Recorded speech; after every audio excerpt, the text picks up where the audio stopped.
Nick Vujicic has moved audiences around the world with his inspiring story of overcoming the challenge of being born without arms or legs. Earlier this month, Vujicic met with Rabbi Kalman Samuels here in Jerusalem. Samuels brings his own inspiring story of how he and his wife began Shalva, the leading center in Israel working with people with disabilities and their families. Here's our interview with these men of vision and compassion. Nick, first of all, your first visit here to Israel and to Shalva. What's your reaction here to Shalva? Well, first of all, it's such an honor to meet the founder and the whole vision between him and his wife, and coming from a place where they know how much of a need it is with any family dealing with special needs. And being born without limbs in Australia, I was thankful for my parents who were my heroes, and I'm so glad to meet a modern day hero in Shalva, being a shining star, a heroic effort of really making the difference, not making a difference, making the difference as a shining star and on an example on a worldwide scale and level. I am blown away. I am excited to already say that I can't wait to come back, bring my family to show them this incredible facility. Kalman, what does it mean for you to be here with Nick? More than I could ever have imagined, and I had imagined a lot. I have listened and watched and been inspired by Nick's words online, and you see that anyone who comes close to Nick, including, we just saw, Shalva youngsters, young adults who work here in our employment area, and one by one, they were curious, but very quickly there were hugs, and there was just a love that you can't make up. Nick, what kind of message do you want to bring to Shalva and to Israel?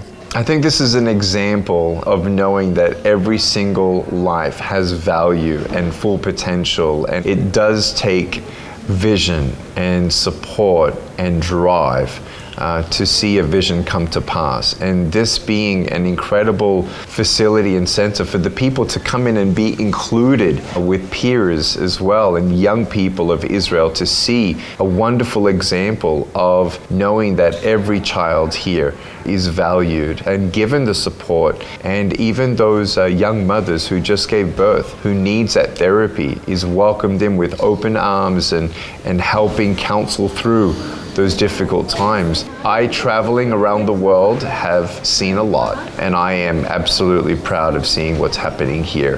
And the Shalva band, that's a huge highlight as well, that came from this place to inspire hundreds of millions of lives and people who play the victim card, who it's always someone else's fault. I don't have enough. I wish I could do something with my life. Shalva, as a holistic measure, is really not just coming around those people who are struggling, but really inspiring those who have the inner struggles as well. How can you see yourselves almost symbiotically partnering together? I find I'm meeting a kindred spirit, and I can see doing wonderful things to impact the world as we do. It's absolutely changing lives when they come into a center that is so beautiful that one wonders, well, wait a minute, this is all about people with disabilities who are all entitled to the same quality of life. And it forces people to rethink the whole subject of their views of disabilities.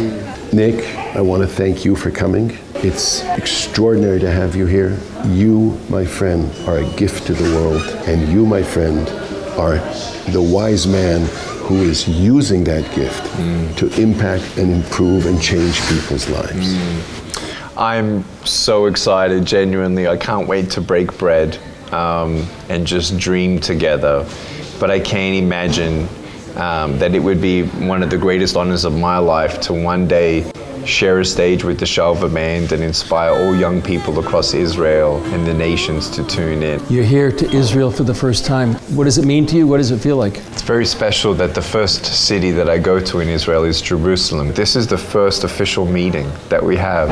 And so it could not have started off better. My heart is overwhelmed. Many people have seen me online talking to young people about anti-bullying and so on.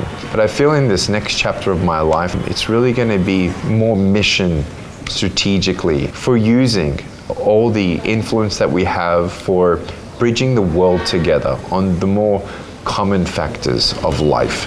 and value of human beings. And so I seriously am excited. What Nick has just said is something that I sincerely believe in as well. And just as we always say that we look not at disabilities but about abilities, it's wise to recognize differences, but to look at commonalities and common values and go forward for the larger world with those values.